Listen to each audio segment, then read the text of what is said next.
ശരി, Shri T K Rajagopal, എന്തൊക്കെയാണ് കേൾക്കുന്നത്? യഥാർത്ഥ വില്ലൻ തന്ത്രിയാണ് എന്നതിന്റെ സൂചനകളാണോ ഇപ്പോൾ വരുന്നത്? ഇപ്പോൾ രണ്ടാമത്തെ കേസിലും തന്ത്രിയുടെ അറസ്റ്റ് രേഖപ്പെടുത്തിയ ദിവസം കൂടിയാണ്. അപ്പോൾ എല്ലാ ഗൂഢാലോചനയും തന്ത്രിയിൽ നിന്ന് തുടങ്ങുന്നു എന്നാണോ മനസ്സിലാക്കേണ്ടത്? രണ്ടാമത്തെ കാര്യം, ഇപ്പോൾ രണ്ട് കാലഘട്ടത്തെക്കുറിച്ചാണല്ലോ, UDF കാലം, LDF കാലം എന്ന് പറയുന്നു. വന്നത് LDF കാലത്താണ് എന്നിപ്പോൾ ശ്രീ മധു മണിവല്ല പറയാ 2007 അന്നത്തെ മാതൃഭൂമി പത്രത്തിലെ പടവും ഒരു തെളിവായി അവിടെ നിൽക്കുന്നുണ്ട്. 2007 വന്നത് എന്ന്. എപ്പോൾ വന്നതായാലും ഈ പറഞ്ഞ കൊടിമരം മാറ്റുന്ന ഘട്ടത്തിൽ അവിടെ ദേവസ്വം ബോർഡ് പ്രസിഡന്റ് അടക്കമുള്ളവർ അവർക്ക് അധികാരമില്ലാതെ അത് നോക്കി നിൽക്കുന്നു. പക്ഷേ 2019 ആകുമ്പോഴേക്കും ദേവസ്വം ബോർഡിന് റോള് വരുന്നു. അതെങ്ങനെയാണ് നമുക്ക് ആ രൂപത്തിൽ അതിനെ കാണാൻ പറ്റില്ല, ശ്രീ രാജഗോപാൽ? സ്മൃതി, എന്തായാലും തന്ത്രി ശബരിമലയെ കയറി അല്ലേ? പോറ്റി ശബരിമലയെ കയറി എന്നുള്ള കാര്യം വ്യക്തമാണ്. പോറ്റി ശബരിമല അത് 2004 ആണോ 2007 ആണോ, അത്രേ ഉള്ളൂ തർക്കം. അത് 2004 മുതല് രാജീവ് തന്ത്രിക്ക് പരിചയമുണ്ട്, ബാംഗ്ലൂരിൽ വെച്ചുള്ള പരിചയമുണ്ട്. ആ പരിചയത്തിന്റെ പുറത്ത് ഇയാൾ വന്നിട്ടുണ്ടോ, അതോ 2007 വന്നത്? 2007 വന്നത്. എന്തായാലും നീലിമലയെ കൂടെ രണ്ട് വഴിയുണ്ട്. നീലിമല താഴ്വശത്തൂടെ രണ്ട് വഴികളാണ്. ഒന്നുകിൽ അത് വലത്തേക്ക് തിരിഞ്ഞ 2004 കാലഘട്ടം പറഞ്ഞാൽ വലത്തേക്ക് തിരിഞ്ഞ് സ്വാമിയപ്പൻ റോഡ് വഴി കയറി വരാം. അതല്ലെങ്കിൽ നേരെ അപ്പാച്ചിമേട് വഴി വരാം, ഇടത്തോട്ട് തിരിഞ്ഞാണെങ്കിൽ. രണ്ടായാലും മരക്കൂട്ടത്ത് വരണം. മരക്കൂട്ടത്ത് വന്നിട്ട് മാത്രമേ സന്നിധാനത്ത് എത്താൻ സാധിക്കുകയുള്ളൂ. പിന്നെ ചന്ദ്രാനന്ദൻ റോഡ് വഴി തന്ത്രി പോയിട്ടുണ്ടോ നമുക്ക് അറിഞ്ഞൂടെ. ഇത്തരം കാര്യങ്ങളൊക്കെ നമ്മൾക്ക് ഇവരൊക്കെ ചിന്തിക്കാവുന്ന കാര്യങ്ങളേ ഉള്ളൂ. പക്ഷെ തന്ത്രി ഈ രാഷ്ട്രീയക്കാരെയൊക്കെ പോറ്റി ഈ രാഷ്ട്രീയക്കാരെയൊക്കെ വെട്ടിയ ആളാണ്. അദ്ദേഹത്തിന് എല്ലാ കാര്യങ്ങളും അറിയാം, പോറ്റിക്ക് എല്ലാം കൃത്യമായിട്ട് അറിയാം. ഒരുപക്ഷെ ഞാൻ സംശയിക്കുന്നത് ഇയാള് പുറവശത്തൂടെ പാണ്ടിത്താവളം വഴിയാണോ വന്നതെന്നുള്ളതാണ്. പോറ്റിയുടെ എല്ലാ ഓപ്പറേഷൻസും അങ്ങനെയാണല്ലോ വന്നിരിക്കുന്നത്. തമിഴ്നാട്, ബാംഗ്ലൂര് ഇതൊക്കെ കേന്ദ്രീകരിച്ചാണ് പോറ്റി ഓപ്പറേറ്റ് ചെയ്തിരിക്കുന്നത്. അപ്പൊ ശബരിമലയിൽ വന്ന 2007 ചിത്രമാണ് നമ്മൾ കണ്ടത്. 2007 അതിനു മുമ്പ് ചിത്രങ്ങളുണ്ട്, അതിനു മുമ്പുള്ള ചിത്രങ്ങളുണ്ട്. ഒരു പക്ഷെങ്കില് ഈ ആർക്കൈവ്സിലൊക്കെ തപ്പി നോക്കണം. ഇപ്പൊ ഇയാളിങ്ങനൊരു കഥാപാത്രമാണെന്ന് അറിഞ്ഞുകൊണ്ടല്ല. അപ്പൊ ഈ പഴയ നമ്മുടെ ഒരു ഫോട്ടോഗ്രാഫർ, രതീഷ് എന്നുള്ള ഫോട്ടോഗ്രാഫർ തപ്പിയപ്പോ കിട്ടിയതാണ്. ഇനി അതിന് മുമ്പുള്ള ചിത്രങ്ങളുണ്ടോ അറിഞ്ഞുകൂടാ, അത് അന്വേഷിക്കേണ്ടി വരും. ഈ പരികർമ്മിയായി എത്തിയത് ഏത് വർഷമാണെന്നുള്ളതാണ് പ്രധാനം. ഒന്നുകൂടെ ചോദ്യം കേട്ടില്ല, ഒന്നുകൂടെ ചോദിച്ചാണ്. ശബരിമലയിലെ സഹായിയായിട്ട് വന്നത്, ഈ മേൽശാന്തിയുടെ സഹായിയായിട്ട് വന്നത് ഏത് വർഷമാണ് എന്നുള്ളതാണ് പ്രധാനം. അപ്പോഴാണ് അത്തരം കാര്യങ്ങളെ സംബന്ധിച്ചുള്ള ആധികാരികത പറയണമെന്നുണ്ടെങ്കിൽ 2-3 ആളുകൾക്കേ പറയാനൊക്കത്തുള്ളൂ. ഒന്ന്, കൃത്യമായിട്ട് തന്ത്രിക്ക് പറയാൻ പറ്റും എപ്പോഴാണ് കൊണ്ടുവന്നെന്നുള്ളത്, എപ്പോഴാണ് എത്തിയെന്നുള്ളത് കൃത്യമായിട്ട് പറയാൻ പറ്റുന്നതാണ്. അല്ലെങ്കിൽ മുമ്പേ മധു മണിമല സൂചിപ്പിച്ച ശ്രീ മാധവൻ പോറ്റിക്ക് പറയാൻ പറ്റും എന്നാണ് കൃത്യമായിട്ട് കൊണ്ടുവന്നുള്ളത്. ഇത് രണ്ടും മൊഴികൾ SITയുടെ മുമ്പിൽ ഉണ്ടാകും. SIT അതിനെ മൊഴി എടുത്തിട്ടുണ്ടാകും. പിന്നെ നമ്മുടെ മുമ്പിൽ ഉണ്ടാകുള്ളതെന്ന് പറഞ്ഞ പത്മകുമാർ പറഞ്ഞ വാക്കുകളാണ്. പത്മകുമാർ അന്ന് ആദ്യം അറസ്റ്റ് ചെയ്യുന്നതിനൊക്കെ മുമ്പ് പത്മകുമാർ പറഞ്ഞായിരുന്നല്ലോ, ഞാൻ അവിടെ ചെല്ലുന്നതിന് മുമ്പ് തന്നെ പോറ്റി ഒരു വലിയ തന്ത്രിയെക്കാട്ടൻ രൂപത്തിൽ അവിടെ വളർന്നു കഴിഞ്ഞിരിക്കുന്നു. 2007 ആലപ്പുഴക്കാരനായ, അത് മാധവൻ പോറ്റി എന്നല്ല അദ്ദേഹം പറഞ്ഞത്, അച്യുതൻ പോറ്റി എന്നോ അങ്ങനെ എന്തോ ഒരു പേരാണ് പറഞ്ഞത്, അയാളുടെ സഹായിയായിട്ടാണ് വന്നെന്നാണ് പറയുന്നത്. അപ്പൊ ഈ 3 പേര് പറഞ്ഞ കാര്യങ്ങളിൽ നമുക്കിത് മനസ്സിലാക്കാൻ സാധിക്കുകയുള്ളൂ. എന്തായാലും വന്നിട്ടുണ്ട്. പക്ഷേ ആ ആദ്യ കാലഘട്ടങ്ങളിലൊന്നും തന്ത്രി പോറ്റി വലുതായിട്ടൊന്നും ഓപ്പറേറ്റ് ചെയ്തിട്ടില്ല. പോറ്റിയുടെ ഓപ്പറേഷൻസ് ഒക്കെ തുടങ്ങുന്നത് പിന്നീടാണ്. ഒരു 12-13 കാലങ്ങൾ തൊട്ടാണ് ഇതൊക്കെ നടക്കുന്നത്. അപ്പൊ ഈ വാജിവാഹനത്തിന്റെ കാര്യം സൂചിപ്പിച്ചിരുന്നു, കൊടിമരത്തെ സംബന്ധിച്ച വാജിവാഹനത്തിന്റെ കാര്യം. അത് ശില്പി മഹേഷ് പണിക്കരെ പറഞ്ഞത് ശരിയാണ്. 2016 ദേവപ്രശ്നം നടക്കുന്നത്. എന്തിനാണ് ദേവപ്രശ്നം നടന്നതെന്നുള്ളതിനെ കാര്യത്തിൽ ഇപ്പൊ അജ്ഞാതമാണ്. ആര് പറഞ്ഞിട്ടാണ് ദേവപ്രശ്നം നടന്നത്? എന്തായിരുന്നു അവിടെ ഉള്ള അടിയന്തര സാഹചര്യം? അതൊരു വലിയ ക്വസ്റ്റ്യൻ ആയിട്ട് നിൽക്കുകയാണ്. അല്ലെ, ദേവപ്രശ്നം കള്ളത്തരമാണെങ്കിൽ ആ ദേവപ്രശ്നം വെച്ചാളും അന്വേഷിക്കേണ്ടതല്ലേ അതാരാണെന്ന്? തീർച്ചയായിട്ടും അത് തന്ത്രി പറയണമല്ലോ. തന്ത്രിയുടെ അനുവാദമില്ലാതെ അവിടെ ദേവപ്രശ്നം നടക്കത്തില്ല. അദ്ദേഹമാണ് അത് ചൂണ്ടിക്കാണിക്കുന്നത്, അദ്ദേഹമായിരിക്കണം അത് ചൂണ്ടിക്കാണിച്ചിട്ടുള്ളത്. അപ്പൊ അങ്ങനെ വരുമ്പോഴേ ഇത് കോൺക്രീറ്റ്, ഇത് എല്ലാം പറവിച്ച് പൊതിഞ്ഞിരിക്കുകയാണല്ലോ. കോൺക്രീറ്റ് പാളികളെ പറവിച്ച് പൊതിഞ്ഞിരിക്കുകയാണ് അതിൽ. ഈ കോൺക്രീറ്റ് പാളികൾക്ക് കേടുണ്ടെന്നുള്ളത് ഈ ദേവപ്രശ്നത്തിൽ കൂടെ തെളിഞ്ഞു എന്നാണ് പറയുന്നത്. നമുക്കറിയാവുന്ന ടാറ്റയുടെ കമ്പിയോ അല്ലെന്നുണ്ടെങ്കിൽ ശങ്കർ സിമെന്റ് ഇതൊക്കെ ഉപയോഗിച്ചിട്ടാണല്ലോ കോൺക്രീറ്റ് മിക്സർ ഉണ്ടാക്കുന്നത്. ഇതിനകത്തിൽ കൂടെ ദ്രവിച്ച് കയറിപ്പോയി എന്നാണ് പറയുന്നത്. ഈ മിശ്രിതങ്ങൾ, നമ്മളെ പാമ്പൻ പാലം പോലും രണ്ടാമത് ശ്രീധരൻ പണിയുന്ന കാലത്തൊന്നും അതിനൊരു കുഴപ്പമില്ലാതെ കടലിൽ നിൽക്കുന്നുണ്ട്. അപ്പൊ ഈ കോൺക്രീറ്റ് ഇളകിപ്പോയി എന്നാണ് പറയുന്നത്. എന്തടിസ്ഥാനത്തിലാണെന്ന് മനസ്സിലാകുന്നില്ല. അപ്പൊ അങ്ങനെ വന്നാണ് ഇത് 2017 പൊളിച്ച് വീണ്ടും ഇത് പണിയാമെന്ന് തീരുമാനിക്കുന്നത്. അങ്ങനെയാണ് പുതിയ ഭരണസമിതി, കോൺഗ്രസ് പ്രയാർ ഗോപാലകൃഷ്ണനും ശ്രീ അജയ് തറയിലും രാഘവനുമുള്ള ഭരണസമിതി വരുന്നത് അവിടെ നിന്നാണ്. അവിടെ നിന്നാണ് ഈ കൊടിമരത്തെ, ആദ്യം ഉണ്ടായിരുന്ന കൊടിമരത്തെ അതിന്റെ ചൈതന്യം നിർജീവമാക്കുന്നത്. നിർജീവമാക്കി അവരുടെ ഭാഷയിൽ പറഞ്ഞു കഴിഞ്ഞാൽ അതിന് 16 ഷോഡശ ക്രിയകളുണ്ട്. 16ാമത്തെ ക്രിയ നടത്തിയിട്ടാണ് ചെയ്തത്. ചെയ്തു കഴിഞ്ഞാൽ ഈ വാജിവാഹനം എങ്ങനെ തന്ത്രിക്ക് അവകാശപ്പെടുന്നു?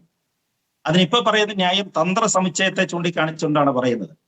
തന്ത്ര സമുച്ചയത്തിൽ അങ്ങനെ പറയുന്നുണ്ടെന്നാണ് പറയുന്നത്. വേറെ ചില കേസുകളൊക്കെ അവർ ചൂണ്ടിക്കാണിക്കുന്നുണ്ട്. പക്ഷെ തന്ത്ര സമുച്ചയത്തിൽ അങ്ങനെ അല്ലേ പറയുന്നത്. അങ്ങനെയാണെങ്കിൽ തന്നെയും ഈ വാജിവാഹനം എന്ന് പറയുന്നത് ശബരിമലയിലെ ഒരു അവിടെ കിട്ടിയ ഒരു വഴിപാടാണത്. ശബരിമലയിൽ റെക്കോർഡിലുള്ള ഒരു വഴിപാടാണത്. ഈ റെക്കോർഡിലുള്ള വഴിപാട് ആരും അറിയാതെ തന്ത്രിക്ക് എടുത്ത് കൊടുക്കാൻ പറ്റുമോ? ഇപ്പൊ അജയ് തറയിലിന്റെ പ്രസ്താവന, അന്നത്തെ മെമ്പറുടെ പ്രസ്താവന ഞാൻ കേട്ടത്, അത് പ്രയാർ ഗോപാലകൃഷ്ണൻ പറഞ്ഞിട്ട് ഞാൻ അങ്ങ് എടുത്തു കൊടുത്തെന്നാണ് പറയുന്നത്. അങ്ങനെ ചെയ്യാൻ പറ്റുമോ? അത് മഹസറിലുള്ളതാണ്. മഹസറിലുള്ളതാണ്, രജിസ്റ്ററിൽ ചേർത്തിരിക്കുന്നതാണ്, അല്ലെ? ശബരിമലയിലെ അങ്ങനെ ഒരു അമൂല്യമായ ഒരു വസ്തു ഒന്നും അറിയാൻ വയ്യാതെ ഞാൻ പിതൃസ്ഥാനീയനാണ് എന്നൊക്കെ പറഞ്ഞ് വന്നു കഴിഞ്ഞാൽ വെറുതെ എടുത്തു കൊടുക്കാൻ പറ്റുന്ന ഒരു വസ്തുവാണത്. അല്ലെങ്കിൽ തന്നെ രജിസ്റ്റർ ചേർത്തിട്ടുണ്ടോ? ഇതങ്ങനെ എടുത്തു കൊടുത്തപ്പോഴേ, ഇത് അങ്ങനെ എടുത്ത് തന്ത്രിക്ക് കൊടുത്ത സമയത്ത് ഇത് രജിസ്റ്റർ ചേർത്തിട്ടുണ്ട്. രജിസ്റ്റർ ചേർക്കണമല്ലോ, അല്ലാതെ പറ്റുകയല്ലോ. അതുപോലെ തന്നെയാണ് മഹേഷ് പണിക്കരെ ചൂണ്ടിക്കാണിച്ചത്. ഈ അഷ്ടദിക്പാലകരെന്ത് ചെയ്യും? അഷ്ടദിക്പാലകരെ കാണുന്നില്ല. അവിടെ പറകളുണ്ട്. പറകളുടെ എണ്ണം എനിക്ക് തോന്നുന്നത് 28 29 പറകളാണെന്നാണ് എനിക്ക് തോന്നുന്നത്, അല്ലെ? സ്വർണ്ണ പറകളാണ്. അത് മഹേഷ് പണിക്കർ കൃത്യമായിട്ട് അറിയാമെന്ന് എനിക്ക് തോന്നുന്നത്. അത്തരം പറകളുണ്ട്. സ്വർണം പൂശിയ പറകളായിരുന്നു. ഈ പറകളെല്ലാം എന്ത് ചെയ്യും? അതും ദേവസ്വം ബോർഡ് മെമ്പർ എന്ന് പറയുന്നത് അതെല്ലാം ഞങ്ങൾ അങ്ങ് റെക്കോർഡിൽ പ്രത്യേകിച്ച് സ്ട്രോങ് റൂമിലേക്ക് മാറ്റി എന്നാണ് പറയുന്നത്. എന്തായാലും സ്ട്രോങ് റൂമിലെ ബഹുമാനപ്പെട്ട അമിക്കസ് ക്യൂറി അത് പരിശോധിച്ചുകൊണ്ടിരിക്കുന്നുണ്ട്. അദ്ദേഹത്തിന്റെ പരിശോധന, ജസ്റ്റിസ് KT ശങ്കറിന്റെ പരിശോധന റിപ്പോർട്ട് വന്നെങ്കിലേ നമുക്കത് മനസ്സിലാക്കാൻ പറ്റുള്ളൂ ഇതൊക്കെ അവിടെ തന്നെ ഉണ്ടോ, ഈ അഷ്ടദിക്പാലകരും ഈ പറഞ്ഞ പറകളും ഒക്കെ അവിടെ ഉണ്ടോ എന്നുള്ള കാര്യത്തെ കുറിച്ച് തന്നെ വളരെ വ്യക്തമായിട്ട് അറിയണമെന്നുണ്ടെങ്കിൽ അദ്ദേഹത്തിന്റെ റിപ്പോർട്ട് വന്നെങ്കിലേ പറ്റുള്ളൂ. അതാണ് നേരത്തെ തന്നെ സൂചിപ്പിച്ചത്. ഇത്തരം കാര്യങ്ങളിൽ ഒരുപാട് സംശയം നിലനിൽക്കുന്നുണ്ട്. ഒരുപാട് സംശയം. അവർ പറയുന്നത് തന്നെ അല്ലേ, ഏകപക്ഷീയമാണ് ഇതിന്റെ നിർമ്മാണം. ഈ കൊടിമരത്തിന്റെ നിർമ്മാണം അങ്ങനെ തന്നെയാണ്. ദേവസ്വം ബോർഡ് ഔദ്യോഗിക കണക്ക് പറയുന്നുണ്ട് 10 കിലോ സ്വർണ്ണം അവർ കൊടുത്തതാണ്. അവർ സ്വർണ്ണമായിട്ടല്ല, അതിന്റെ പണം വാങ്ങിച്ചതാണ്. മുമ്പേ സൂചിപ്പിച്ചത് ആന്ധ്രയിലെ ഒരു ബിസിനസ് ഗ്രൂപ്പാണ് ഇതിന്. അവർ ക്യാഷ് ആയിട്ടാണ് കൊടുത്തിരിക്കുന്നത്, പണമായിട്ടാണ് കൊടുത്തിരിക്കുന്നത്. അതിന്റെ സ്വർണം കൊച്ചിയിലെ കസ്റ്റംസിൽ പോയിട്ട് ഇതിന്റെ പണിഞ്ഞ ആളുകളും അവരുടെ ആരും കൂടെ ദേവസ്വം ബോർഡിന്റെ മറ്റു ഉദ്യോഗസ്ഥരും കൂടെ ചേർന്നാണ് ഇത് വാങ്ങിച്ചിരിക്കുന്നതെന്നാണ് പറയുന്നത്. അപ്പൊ ആ സ്വർണ്ണമാണ് തനിക്ക് 24 കാരറ്റ് തങ്കം തന്നെയാണ് കൊണ്ടുവന്നിരിക്കുന്നത്. പക്ഷെ ഈ കരാറ് സംശയത്തിന്റെ അടിസ്ഥാനത്തിലാണ്. ഈ വാജിവാഹനം അടക്കമുള്ള കാര്യങ്ങൾക്ക് ഏതാണ്ട് 10-15 കിലോ സ്വർണം അവിടെ എടുത്തിട്ടുണ്ട്. ഭക്തരുടെ സംഭാവനകൾ വേറെയുണ്ട്. ഇതെല്ലാം കൂടെ വലിയ തുകയാണ് വരുന്നത്. 15 കിലോ സ്വർണം എന്ന് പറഞ്ഞാൽ വിജയ് മല്യയുടെ 30 കിലോയിൽ ഏതാണ്ട് അത്രയും തന്നെ ഒരു 12 കിലോയൊക്കെയാണ് ഇപ്പൊ അടിച്ചു മാറ്റിയിരിക്കുന്നത്. അതേപോലത്തെ സംശയിക്കണം, നമ്മളത് സംശയിക്കണം. വലിയ SIT കണ്ടെത്തിയിരിക്കുന്ന വാജിവാഹനം അതിന്റെ പരിശോധന നടക്കണം, അല്ലേ? തീർച്ചയായിട്ടും വാജിവാഹനം പരിശോധിക്കണം. അതെങ്ങനെ പോയി?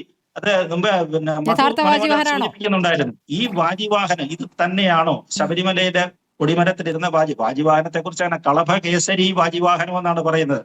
അതായത് കളഭം എന്ന് പറഞ്ഞാൽ ചന്ദനത്തിന്റെ സ്വർണ്ണ കളറാണ്. അതിന്റെ കുഞ്ചിരോമത്തോടു കൂടിയ കുതിര അയ്യപ്പനെ ധർമ്മശാസ്താവിൽ ലയിച്ചത് കൊണ്ട് അങ്ങനെയാണ്. അതുകൊണ്ടാണ് അത് വാഹനം അവിടെ വരുന്നത്. അപ്പൊ അങ്ങനെ വരുമ്പോ സ്വർണ്ണമാണ്. അതിനകത്തിന് 11 കിലോമീറ്റർ ഉണ്ട്. അതിന് മിക്സിംഗ് ഉണ്ട്. അതിനകത്തില് പഞ്ചലോഹങ്ങൾ കൂട്ടൊക്കെ ചേർന്നാണെന്നാണ് പറയുന്നത്. എന്നാൽ പോലും 11 കിലോ ഭാരമുണ്ട് അതിന്, അല്ലേ? അതിന്റെ തൂക്കമൊന്നും അല്ലല്ലോ നമ്മൾ ഇവിടുത്തെ പ്രശ്നം എന്ന് പറയുന്നത്. ഇത് എങ്ങനെ തന്ത്രിയുടെ പോയി? പക്ഷെ ഈ വിവാദങ്ങൾ വന്ന ശേഷം തന്ത്രി അനങ്ങുന്നില്ലായിരുന്നു. ഇത്രയും പ്രശ്നങ്ങൾ വന്ന സമയത്ത് പോലും ആരും പറയുന്നില്ലായിരുന്നു വാജിവാഹനം എന്റെ കസ്റ്റഡിയിലുണ്ടെന്നുള്ളത്. അദ്ദേഹം പറയുന്നില്ലായിരുന്നു.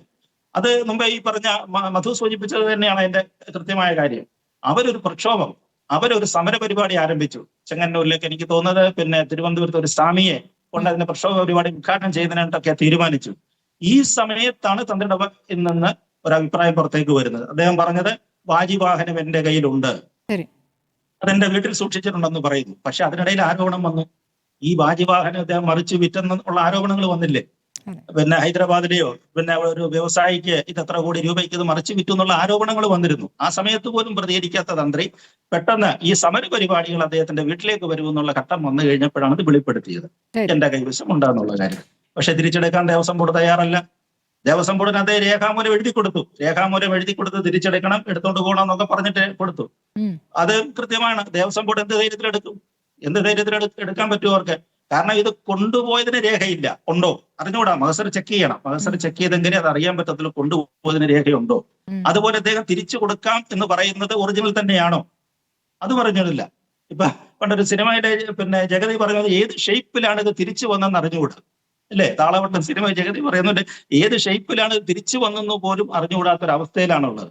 അതുകൊണ്ടാണ് ദേവസ്വം ബോർഡ് തന്നെ പിന്നെ ശ്രമിക്കാഞ്ഞെന്നാണ് എനിക്ക് തോന്നുന്നത്. SIT അത് കസ്റ്റഡിയിൽ എടുത്തിട്ടുണ്ട്. SIT അവിടെ നിന്ന് അദ്ദേഹത്തിന്റെ വീട് പരിശോധിച്ചപ്പോൾ അത് കിട്ടിയിട്ടുണ്ട്. അതിന് കോടതിയിൽ ഹാജരാക്കുന്നുണ്ട്. നോക്കുക, ഭഗവാന്റെ ഒരു അമൂല്യ വസ്തുവിന്റെ പിന്നെ സഞ്ചാരപഥങ്ങളൊക്കെ നോക്കി ഒരു കോടതിക്കകത്തേക്കും വരികയാണ്. അത് കോടതിക്കകത്തിലും അതിന് തെളിവിന്റെ ഇതായിട്ടൊക്കെ വരാനായിട്ടുള്ള പിന്നെ ഒരു അവസ്ഥയിലേക്കാണ് പോകുന്നത്. ശരി, സത്യം തെളിയട്ടെ, സത്യം തെളിയട്ടെ. കാര്യങ്ങൾ